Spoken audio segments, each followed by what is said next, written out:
général national avait vertement critiqué cette loi d'amnistie et avait, à travers la coalition Yewwi Askan Wi, voté contre.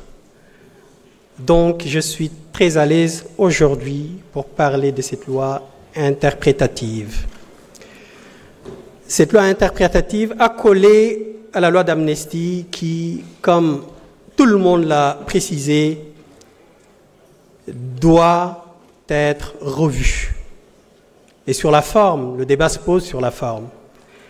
Il y en a qui considèrent qu'il faut l'abroger. D'autres pensent que la modification partielle serait la bonne solution. Et le député Amadou Ba considère, lui, qu'il faut faire une interprétation de la loi.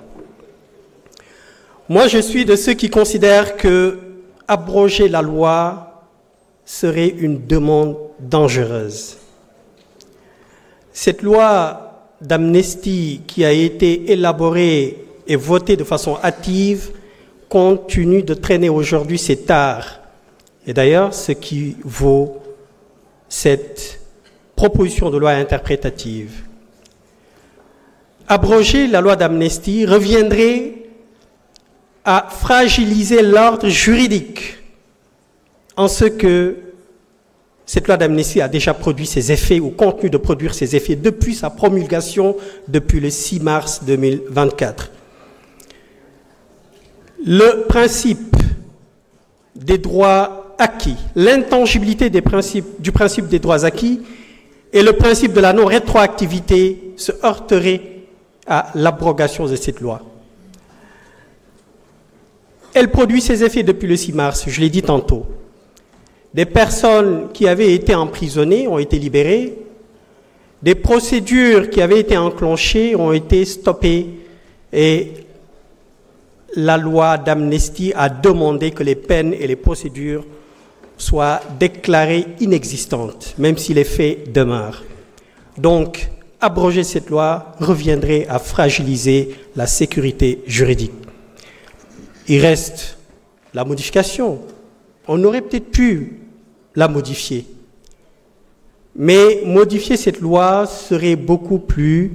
il y aurait plusieurs hypothèses qui pourraient se présenter pour une modification. Donc la voie la plus simple, c'est l'interprétation qui a été cette proposition de loi relative à l'interprétation de la loi. Avant de venir sur cette proposition de loi, il me plairait de rappeler que, contrairement à ce que beaucoup de sachants, voire même des juristes disent, que l'Assemblée nationale n'a pas la prérogative d'interpréter la loi. C'est peut-être ignorer le droit, puisque le professeur Odosek disait que le droit est tellement important qu'il ne faut pas le laisser aux juristes. L'Assemblée nationale peut bel et bien interpréter la loi. Il y a plusieurs types de lois, loi ordinaire, loi organique, loi interprétative. Et la loi interprétative constitue une exception du principe de non-rétroactivité. Il y a les lois douces, les lois pénales douces, les lois expressément déclarées interprétatives et les lois interprétatives qui sont des lois rétroactives. Donc, l'Assemblée nationale, qui est législateur, qui est géniteur des lois, peut bel et bien interpréter la loi. Et c'est dans ce sens que le député Amadou Ba a procédé à cette proposition de loi. De quoi il s'agit? Il s'agit de préciser le sens de deux notions. Une motivation politique et des manifestations.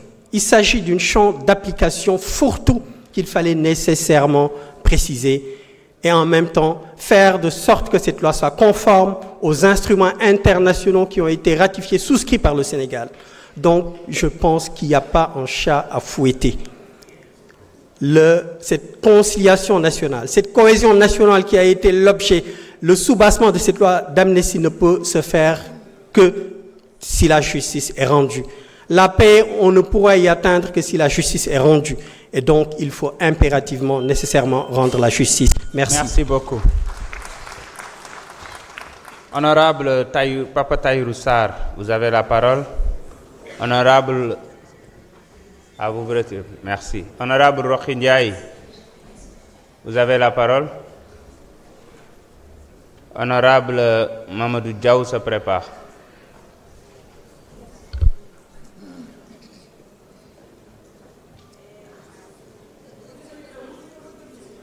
J'avais dit 17h45. Oui.